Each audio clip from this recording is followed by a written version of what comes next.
for the person giving. Because if it's my thing, it's easy to receive. Right. And with the example that Sybil was giving there, the husband started getting the words of affirmation, and I mean, he was feeling real good. Mm-hmm. And so, like you said, he tried to give it back to her. He said, Dr. Chapman, she just doesn't look happy. At all. But Charles mentioned something that it's something that we give. And this whole notion of quality time or even words of affirmation, it takes time. And you're just going to have to make the time. You're just going to have to make the time to do the things that need to be done in order to secure your relationship. Absolutely. You know what? We make time for our jobs. And a lot of times, depending on who it is that needs the quality time, the other person may be really driven in their occupation. Mm-hmm. They may really be trying to climb the ladder or make their business a success. And men often do that because we want to protect and provide for our spouse. And so we're doing everything that we think that we can do to make sure that she is taken care of and that all of the niceties are there. And then all of a sudden, she starts to resent the job. Mm-hmm. And you're wondering, wait a minute now, you see that food you eat right there? That job is getting it. This house you're living in, this car, that gas. Yo, you need diesel, that's right. That diesel you need, this job is buying it. And what's really happening is she may not be so much upset at the job. She's upset at and jealous of potentially the time that you give to your profession versus the quality of time that you give to her. And it's not necessarily that they're, when you know the root of the thing, mm-hmm. then you can see why perhaps it's happening the way that it's happening. And I think it's just so important for women to realize that if you are, because I'm a woman, so if you are lashing out at him because of his job, maybe it's not necessarily the job, it's the fact that he's not spending the time. But we as women need to learn how to verbalize that. Also in this love language, he talks about you have to sometimes just ask for what you want. And if you're needing or your love language is quality time, then you're going to have to ask for that quality time and not make the assumption that he should just know that your love language is quality time. Much like we talked about with the man, he can't make the assumption that his wife knows that words of affirmation, if she lifts him up, then he'll be able to do whatever she wants him to do. We have to learn how to ask for what we want. And when your spouse ask you for what you want, you need to respect that request, not belittle it by trying to put it in your bag or your bowl or your mold, because it may not be your thing. So all of a sudden you're like, why is that important? It's important because it's important to them. And then if they request that, you should ask, first of all, I apologize if I have not been fulfilling that need that you have. So please allow me to ask and know that I'm asking this question because I want to get it right. Mm-hmm. How would you like for me to fulfill that need? And then the person making the request has to understand, hey, they're not asking you because they're mentally absent and they're just not paying you any attention. They really want to know, how are you going to be best satisfied in that request?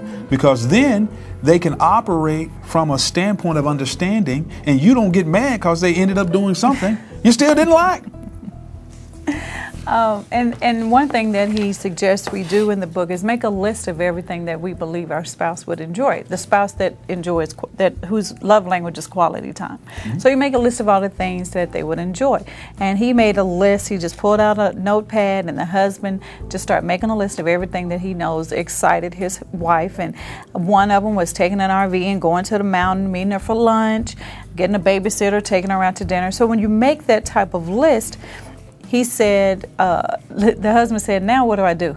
And Dr. Chapman just said, do them. There you go. Duh. I mean, I thought it was profound almost, because we all make these lists. We have lists for this, lists for that, and we try to sit there and figure out what we should do with the list. And the list is just, the answer is, the list, do it. Do it. and don't get mad if he can't make a long list. Like, you never pay me any attention. You don't know who I am. The truth is, that might be true. He may not really know who you are in the way that you want him to know. He may not be paying you or may not have paid you the attention in the way you wanted him to pay you attention. So now when he's trying to make this list, it might be short. But as we said with crayon love, you know, hey, when a kid's coloring, you don't worry about the lines. You just worry about the effort. You love the effort. You don't worry about did he color in the lines. So he may not be coloring in the lines exactly the way that you want, but the fact that he's making the effort is what you should love about it. And then one thing that he says here, a central aspect of quality time is togetherness. I do not mean proximity. Togetherness has to do with focused attention. And I think a lot of times we say, I'm paying you, I'm giving you some attention, but is it focused? And we're not talking about you have to focus for days. 20 minutes worth of focused attention will probably do a lot of good for that spouse whose one part of his love or her love language is quality time. You're giving me some focused attention. I'm focused. You know, we other people call it, even in sales, they call it active listening. Right.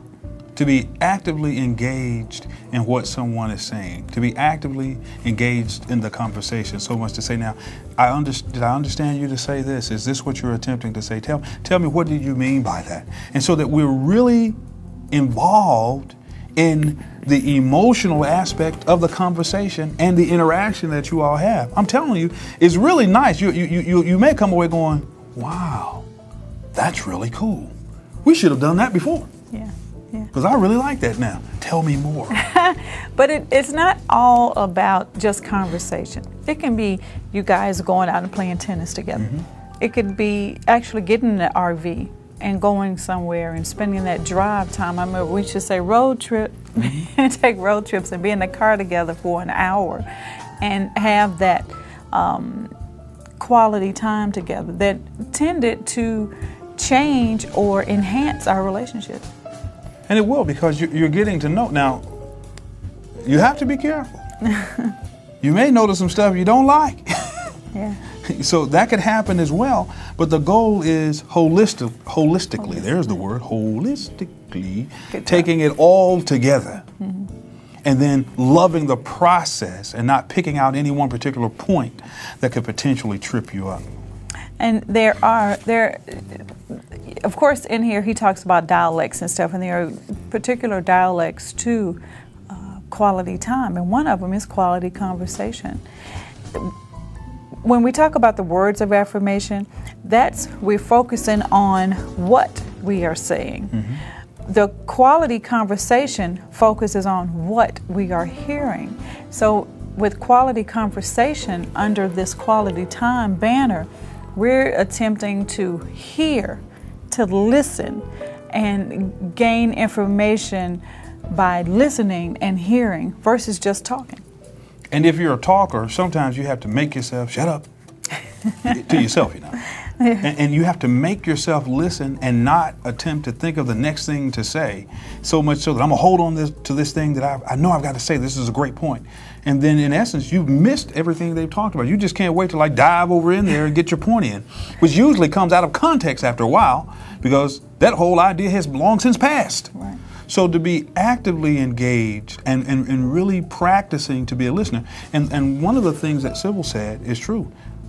This could take some time. Mm-hmm. This is not going to happen overnight. If that were the case, you'd be doing it already. So part of it is the practice. Right. And speaking of that practice, we all are trained to analyze problems and create solutions.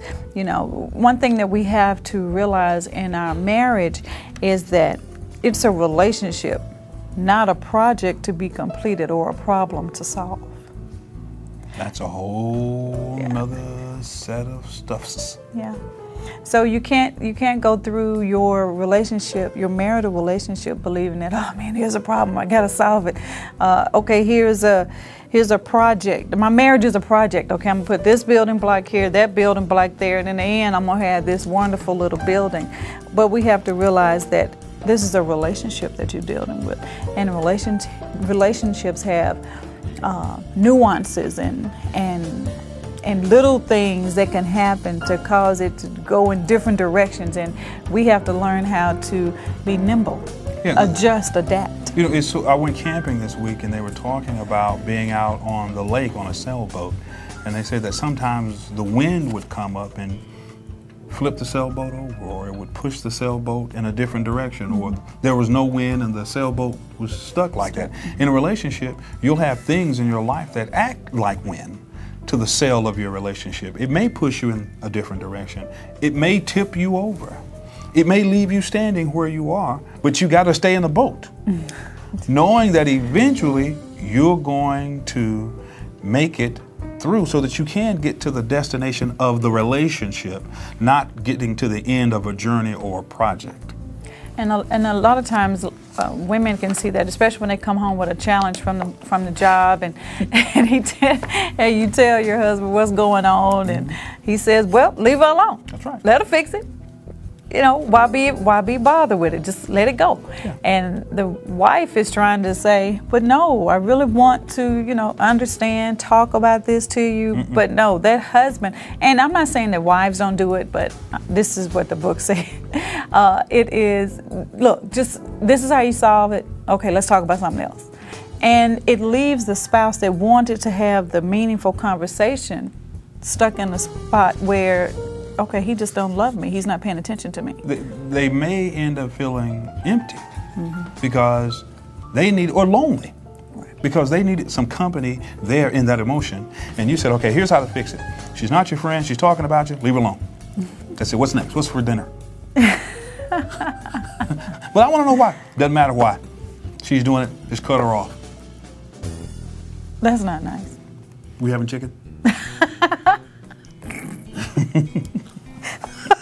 That just got me.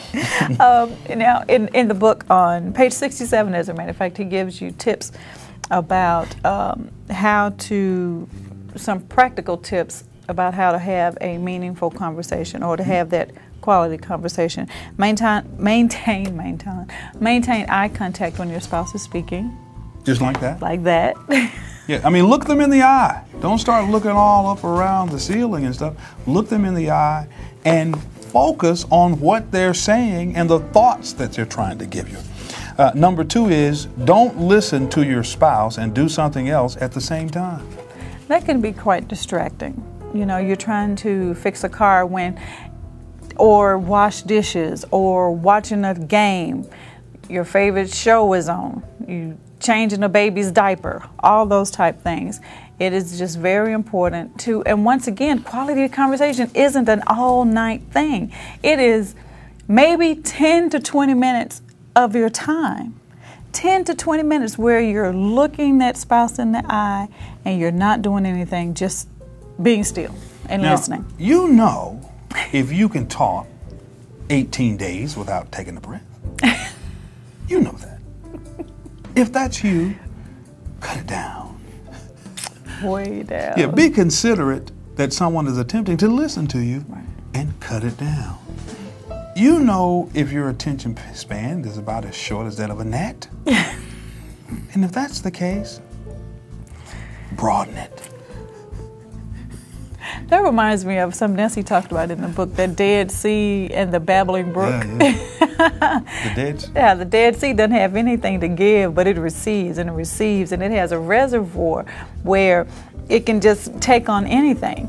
And then the babbling brook is that person who has this reservoir that never allows anything to get into the reservoir, because every time they see something, hear something, feel something, they got to call somebody. If no one's in the room with them, they calling somebody. They're going to run out in the street, get in the car, and go drive to somebody's house so they can tell the story. It is the person who blows up Facebook. They've got 85,000 Facebook posts, and it's just 8 a.m. And they started at 7:59.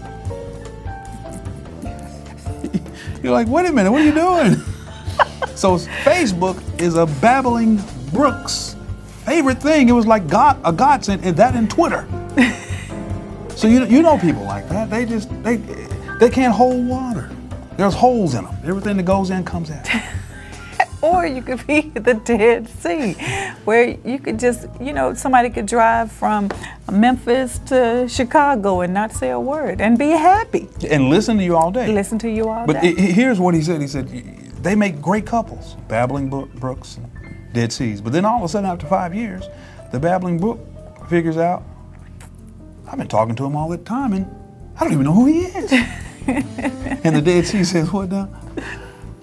I just know too much about you. I wish I didn't know so much. Don't tell me anything else.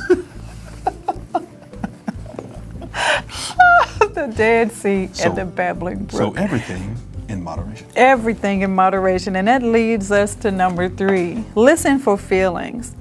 Ask yourself, what emotions is my spouse feeling?